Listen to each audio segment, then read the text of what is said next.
of today's Daf Yomi is Sotah Daf Daled. We're going to start on the bottom of Gimel Amid Beis. Tana Rabbanan Ezuki Edus Harishona. When our Mishnah had said that the initial testimony requires two witnesses, what's that referring to? Zu Edus Stira. That's referring, according to Rabbi Yoshua, that's referring to the witnesses of the seclusion that say that the woman, after she was warned not to be adulterous, she went and secluded herself with that man.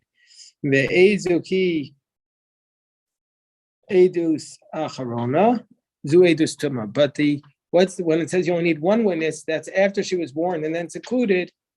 Then if there's a witness that says she was adulterous, then she wouldn't drink the bitter waters, because that one witness is enough to stop her from drinking the bitter waters. So once you warn her not to be secluded, if she's secluded, she has to drink the bitter waters. On the top of Daled Amud Aleph, the Gemara asks the following question: Kama shiur sisira? What is the amount of time of seclusion? How long is she secluded that would make her have to drink the bitter waters? Meaning, and this is also relevant, even though we don't do Sotah today, and we're not supposed to warn the wife to not be secluded, but there's also a prohibition, general seclusion called yichud. So we want to know what is the prohibition of seclusion and what is the amount of time. So the kama shiur sisira kedei tuma, the amount of time it takes to do tuma, which is what we said in Sotah means the adultery, which is kedei bia, which is the amount of time of bia. Bia is the way the Gemara refers to intercourse, and that is kedei ha'ara. Ha'ara refers to the initial stage, the initial physical encounter of the intercourse, which is kedei ha'kafas deka, which is the amount of time it takes to walk around the palm tree. That's the position of Rabbi Yishmael. So Rabbi Eliezer Omer kedei mezigas hakos. He says no, it's the amount of time it takes to mix a cup of wine. They used to take the wine and dilute it with water, so that's the amount of time. Rabbi Yeshua Omer kedei l'shtoso, the amount of time it takes to drink that cup of wine. And Ben Azai says kedei l'tzlo speitza, the amount of time it takes to roast an egg. Rabbi Akiva Omer kedei l'goma, he says the amount of time it takes to swallow an egg. Rabbi Yehuda ben Masera says kedei l'gmoa shlosh speitzim, to swallow 3 eggs, zu achar zu, one after the other. Rabbi Eliezer ben Yirmiyah Omer kedei l'kshor gardei nima, the time it takes to tie a weaver's thread, a weaver to tie their thread. And Chanan bar Pinchas Omer kedei shetoshit yado etoch pia etoch kisam, the amount of time it takes her to stick her hand into her mouth and take out a match. Puima Omer, the Puima says the amount of time it takes kedei shetoshit yado asal etoch kikar, the amount of time it takes to stick her hand into the basket to take out a loaf of bread. And Alpha Pisha and Rayo Davar, even though there's no exact proof, no explicit proof, there's a Zechor Davar, there is a hint to it. Because it says Kibiadi Shazonad Kikar Lechem, for a harlot, for a loaf of bread. So why do we need all of these cases? We need all these. Why do we need Kedei Tuma, Kedei Bia, Kedei Ara, Kedei Akafas Tako? It's 4 different measurements. Why do we need all of them? If we just said the amount of time it takes to commit to sin, I might have thought that includes the seduction as well. The time it takes her to convince her to do the action. V'itana kamashman kedei bia. So we say no, it's just the time for the physical act. V'itana kedei bia, and we just said the bia. Avamina kedei gemar bia. I might have said the time it takes to complete it, meaning to say not just initiate the act, but also complete it physically. V'itana. So therefore, it says kedei ha'ara. It's the initial intercourse. And we discussed the ha'ara in Yevamos. There's a dispute about it. What does it mean? And that's in Yevamos Nun Vavam Beis. And if you ayin sham, if it just say kedei ha'ara, I would have said it's the amount of time of ha'ara with the seduction. Kamashman kedei tuma. So you say no, it's just the amount of time of the act, not the seduction. And Tosfos also points out that they're not wearing their clothes. You can include within the amount of time it takes to remove your clothes. That's a subjective thing. The whole yichud is also subjective today. That Rav Moshe Feinstein rules that the shear is different based upon how well you know the woman you're going to be secluded with. that if there's a relationship there, it's much less time. But if it's just a person coming into your house and you have no contact with them, then there's much more flexibility. So then the kama kadei ara, and how long is it? Ara kadei kafas dekel, the amount of time it takes to walk around the palm tree. From a literary perspective, you can imagine why these examples are being used, that there's some aspect of them that reminds us of the act of bia, and so therefore they're choosing these specific examples, like the palm tree, the egg. These are symbolic images. But I don't need to be more graphic because everybody can apply their own mindset to that. Yeah. Yes. If you have a business meeting, Right. Is it okay if just the door's open? Like say a teacher has to meet with a student, keep the door open? Yeah. So the yichud is something that has to be thought about carefully. And so the point is, even a door open in and of itself doesn't necessarily solve anything if nobody is going to come there. Whereas a door closed could solve the problem if you think people can come in any second. So it's not about the door open or the door closed as much as it's about, is there a possibility that people will come in? And what's the possibility that people will come in? So that's the real issue. Like you could be in a forest somewhere and leave the door open and it's useless. Or you could be in a school with the door closed, but the person can walk in at any second.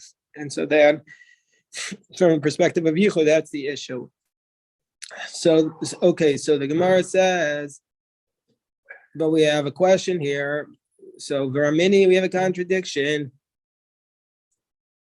Vinistera,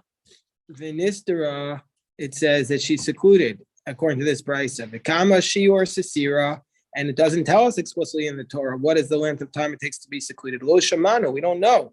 Kishu omer, but when the pasuk says v'hi nitma'ah, that she becomes tameah, havi omer kedei tuma. So it's the amount of time to commit the act of adultery.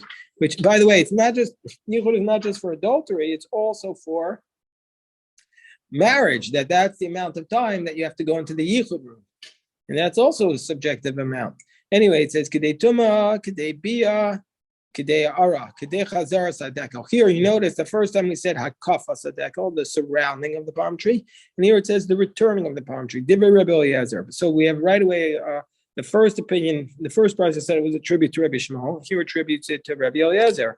Rabbi Yeshua says kedei mizigas hakos, the time it takes to mix the cup. Again, that doesn't match up with our first brisa, which was that opinion was to Rabbi Eliezer. And Ben Azai says kedei l'shtoto, to drink it, which in the first brisa was Rabbi Yeshua. Rabbi Kiva says kedei l'tzlos beitza, to roast an egg, which in the first brisa was Ben Azai. Rabbi Yehuda ben Beseira says kedei l'goma, to swallow it, which in the first brisa was Rabbi Akiva. So Gemara says, Kasal Kedaitach, our initial assumption is Hainu Akafas Tekel, Hainu Chazaras Tekel. Our initial assumption is that the surrounding of the palm tree is the same thing as the returning of the palm tree to its initial state. So, and there, Hasam Amar Rabbi Shmuel Kedei Akafas Tekel. In the first brisa, Rabbi Shmuel said it's the surrounding of the palm tree. Polak Rabbi Eliezer away, and Rabbi Eliezer argued with him, and he said the time it takes to mix the cup. And Hacham Rabbi Eliezer Kedei Chazar Sadekon. Here it's Rabbi Eliezer says the time it takes the palm tree to go back.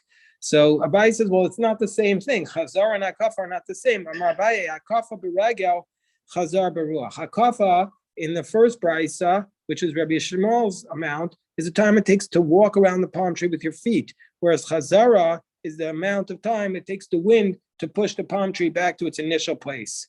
So by Rav Ashi, so we're saying that Chazara Sadekel is the time of the prohibition. You can't be secluded. This woman can't be secluded for the time it takes for the palm tree to blow back. So the Gemara says, well, by Rav Ashi, so Rav Ashi asked the question, Chazara Beruach. So when we say that at the time it takes for the wind to blow back the palm tree, so what does that mean? Kiechi da azil v'hadar asi. Is it the amount of time that the branch moves its place and goes back to its place? That's the amount of time that she's prohibited. Or is it the amount of time it takes to go out, come back, and then rest a slightly longer time. Teku. Gemara says, leave us alone. The Gemara then asks another question. In the first source, Rabbi Eliezer says the time it takes to mix a cup of wine. Here he says the time it takes for a palm tree to blow out and come back. Gemara says it's the same amount. It's the same amount of time. So there Rabbi Yeshua said the amount of time it takes to drink this cup. And here Rabbi Yeshua says the time it takes to mix the cup. So Gemara says, so no, what Rabbi Yeshua is really saying is the amount of time it takes to mix it and drink it. Gemara says, but why don't we give a different answer? Why don't we say why don't we say the mixing and the drinking is the same thing? And he's not saying the amount of time it takes to mix and drink. Maybe he's saying the amount of time it takes to mix or drink, because it's the same thing. Gemara says, Rabbi Eliezer. No, if that would be the case, Rabbi Yeshua is in effect saying the same thing as Rabbi Eliezer, because Rabbi Eliezer says over here, because Rabbi Eliezer says in the first source, Miziga Sakos. And Rabbi Yeshua says, Kedei L'shtoso. And if he's saying the same, and if you're saying the same shir, he's saying the same thing. Therefore, he's saying the time it takes to mix it and drink it. So the Gemara says, Amar ben Azai, Kedei L'tzlo Speitza. Ben Azai says, here, in the first source, Ben Azai says the time it takes to roast an egg, and whereas in our source over here, the second source, he says the time it takes to drink a cup. So which is it? Gemara says it's the same amount. There Rabbi Akiva says in the first source the time it takes to swallow an egg. So here time he says it takes to roast an egg. So Gemara says maybe it means the time it takes to roast it and then eat it. Gemara says why don't we say the time it takes? Well, that's one shear. No, Gemara says then it's not clear that where Rabbi Akiva is arguing with Ben Azai, because Ben Azai says the time it takes to roast an egg. So if you're saying Rabbi Akiva is saying the time it takes just to eat it, then he's saying the same thing as Ben Azai. There it says Rabbi Yehuda ben Meseira says there it says the time it takes for Rabbi Yehuda saying the time it takes for to swallow 3 eggs one after the other. But here it says the time it just takes to swallow 1 egg. So which is it? So the Gemara says with Vav Rabbi Akiva Kamar. So the Gemara says that the Gemara is saying that in the first source, when he says the time it takes to swallow 3 eggs, he's going according to the position of Rabbi Akiva. Rabbi Akiva says the time it takes to roast and eat the egg. So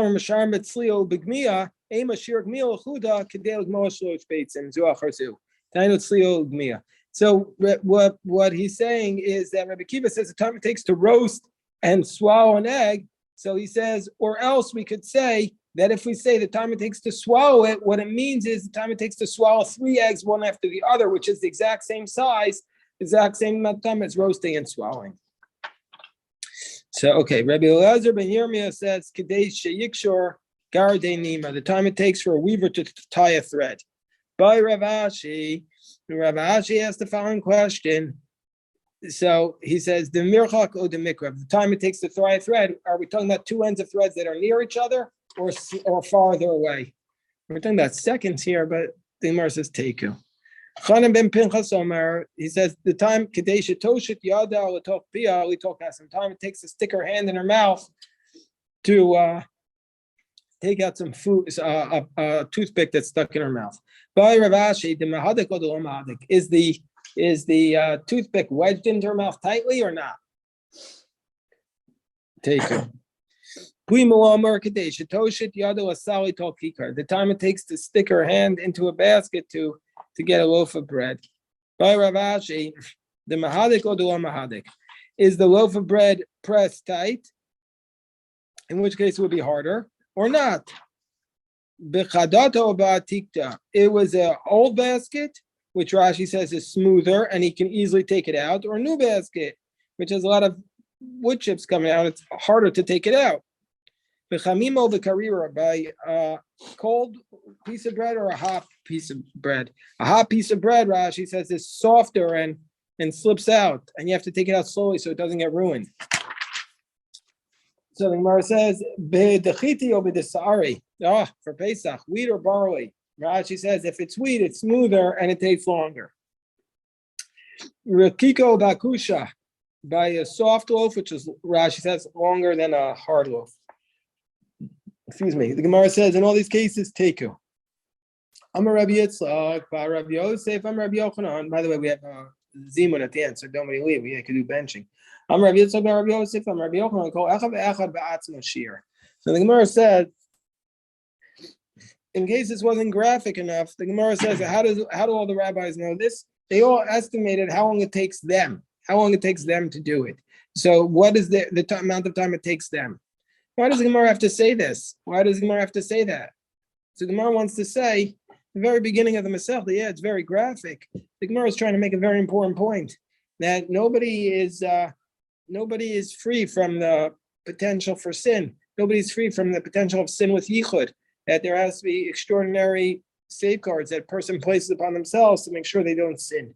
So the Gemara makes this point, say even these holy tzaddikim, there's no protection against sinning in the sexual areas, and so therefore the Gemara makes that point. So lest you think that Judaism believes in saints, no, the tzaddik is that everybody has the physical needs, and so therefore it says it makes this point, even though they're opening themselves up to be laughed at or ridiculed. The Gemara says, can you pass the tissues there, Shia? Thank you. And the Gemara says, or alternatively, I skipped on. I'm Rabbi Yochanan ben Azai. So how did Ben Azai know? We know from the Gemara in Yevamos Samach Gimel Mebez that Ben Azai never got married. He said, "How can I get married?" He said, "We know you're supposed to get married, but what can I do? I love Torah so much, I can't get married." Then he said, "Everybody else will keep the world going. I need to study Torah." So how did Ben Azai know? So the Gemara says, "Nasavu Pirish." Yeah, he got married, but then he got divorced because the Gemara tells us in Yevamos that he married Rabbi Akiva's daughter, and then he separated from her. So therefore, Nasivu Pireshavi, that he got married and then he divorced her. The Bayasema alternative answer, Meirabe Shmieleh. He heard it from his Rebbe. He had a Masorah, but the problem is his Rebbe was Rabbi Akiva at a different shir. Bayasema, or alternatively, we could say even though he didn't get married or he didn't hear from his teacher, Sotah Shemli Reyav. He got a vision that was revealed to him. And so therefore he had this vision. So he had this vision from Shemayim. Well, so if that's the case, he had the vision from Shemayim, that doesn't help us. The Maras Chayes asks, but we know, Loba Shemayimi, the Torah is not in heaven. You can't make a new halacha from heaven. So therefore, that's why they argued with him. Even though he had the vision from Shemayim, the other positions argue with him. Darish Rabavira Zimnin, so Rabavira says Zimnin Amar Mishmei Rabbi Ami, and sometimes it was said in the name of Rabbi Ami. The Zimnin Amar Mishmei Rabbi Asi, and sometimes the name of Rabbi Asi. Whoever eats bread without washing their hands, it's like you had an encounter with a prostitute. Shenemar, as it states, because for a prostitute, for a loaf of bread. So first of all, you might say, okay, look, that's like what the Gemara says, that if you eat the matzah before Erev Pesach, on Erev Pesach, it's like being with your fiance in her father's house. I mean, what's the connection here between a prostitute and a loaf of bread? I mean, how many times have people gone to prostitutes? I assume that most people in the shir have not sinned in that area. So therefore, but how many times have people not eaten a loaf of bread without washing their hands? That's that's probably a much greater likelihood. So what's the Gemara telling us? The Gemara is telling us that it's the same mentality, that that it leads you to that. That if you're not going to control your appetite, your desires, if you can't say, I'm going to hold back from eating the bread until I wash my hands, then it leads you to inability to control your desires, and that's what leads to the sin of being with a prostitute. Rava, so the Rava says, "Hai ba'adi shazona ad kikar lechem." Why does it say ba'adi shazona for a loaf of bread? It should say ba'ad kikar lechem adi shazona mibaywe. It should say it the opposite. It should have said that for a loaf of, if you don't wash your hands, you're going to come to be with a prostitute. So rather it teaches Amarava Ko Abal Ishazona was sof Mivakish Kikar Lechem. Whoever is with a prostitute in the end will be so poor, they're going to start seeking out loaves of bread, begging for bread, because they're going to be punished. Whoever is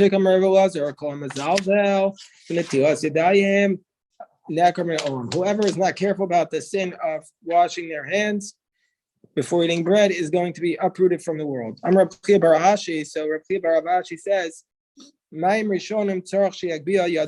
that after you wash your hands before the meal, you need to lift your hands up. Why? So that the water goes down to his arms. And we'll see why. But from at the end of the meal, when you wash your hands, you need the water to go off down below, so that the zuama from the food goes down to the ground. So Tanya Nami, indeed we're going to sin Bryce. After you wash your hands, you pick your hands up. Because we don't want the water to go outside of your knuckles and then come back onto your hands and make your hands tummy, because that water was tamei.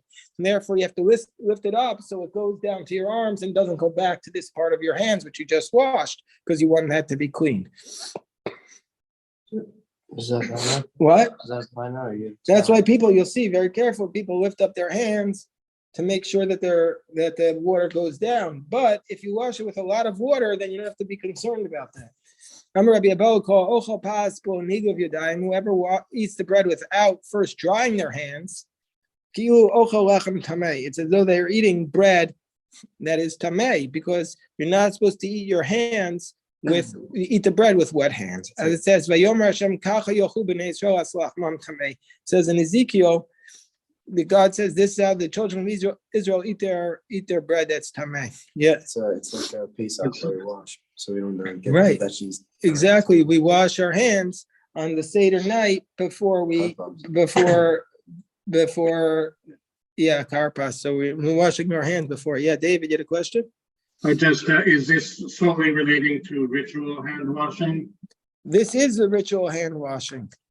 This is the ritual. So these ideas are meant to apply only to ritual hand washing. They're not for other hand washing one may do. No, this is before eating the bread. Very good point. Umay, so Gemara says, what do we do with the fact that the pasuk says what? So the Gemara said earlier. Gemara said the pasuk from Mishlei, Ki be'adi shazona ad kikar lechem. Umay ve'eshes ish nefesh yikara tatsud. And what about the rest of the pasuk which says, a married woman, a nefesh yikara tatsud, a precious soul will, or usually the word yikara means precious, not going to mean that here, will ensnare. A married woman, the precious soul will ensnare. Anybody who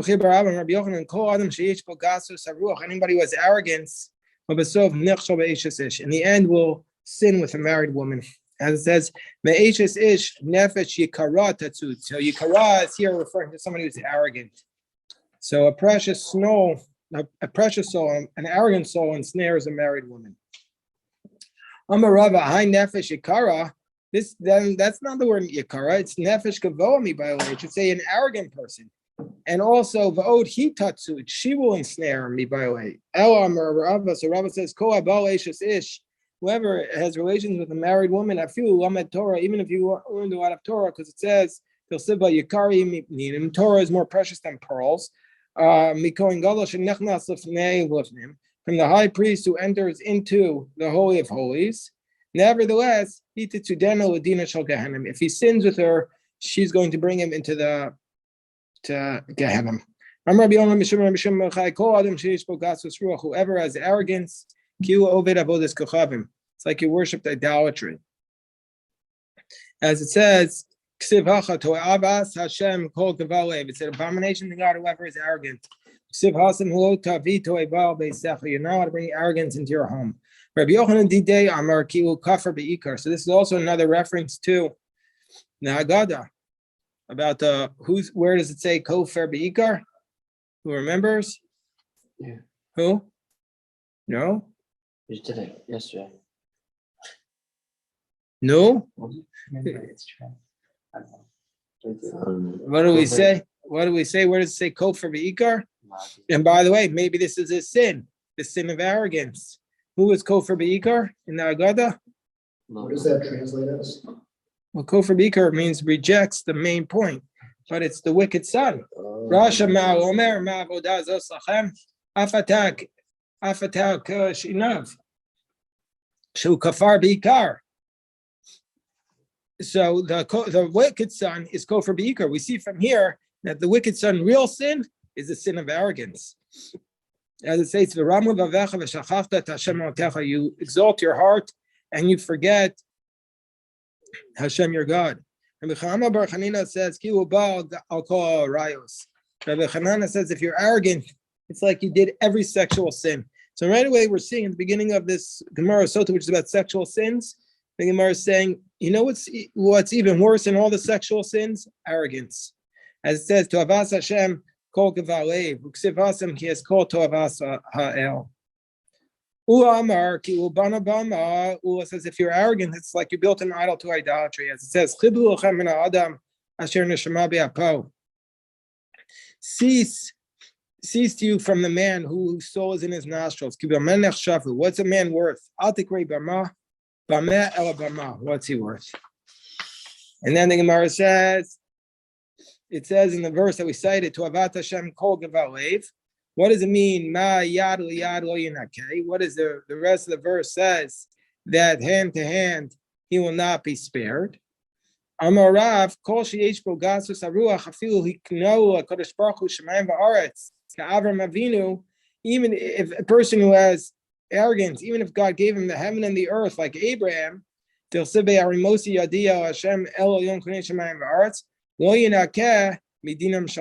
not save him from the sin from the punishment of Gehenna. So the Gemara says, "Well, kashu debei Rabbi Shmuel, hayad liyad lo yinakeh yadimi." By the way, the pasuk it's off. It should say yadi. El amri debei Rabbi Shua afilu kibul Torah k'Moshe Rabbeinu. Even like Moses, if he received the Torah, because it says, "Mimino eishtas lamo lo yinakeh medina shel Gehenna." Will not be safe from the sin of Gehenna. By the way, this is going to bring us to some Agadata on Har Sinai, which will be very appropriate for tomorrow's daf. But anyway, the Gemara says we just finished this piece. Rabbi Yochanan, it should say a hand from a hand. So the Gemara says, Rabbi Yochanan, tzedakah b'seiser. Even if you do charity in secret, you're a good guy. Matam b'seiser. As it says, Matam b'seiser yichba'af. Nevertheless, will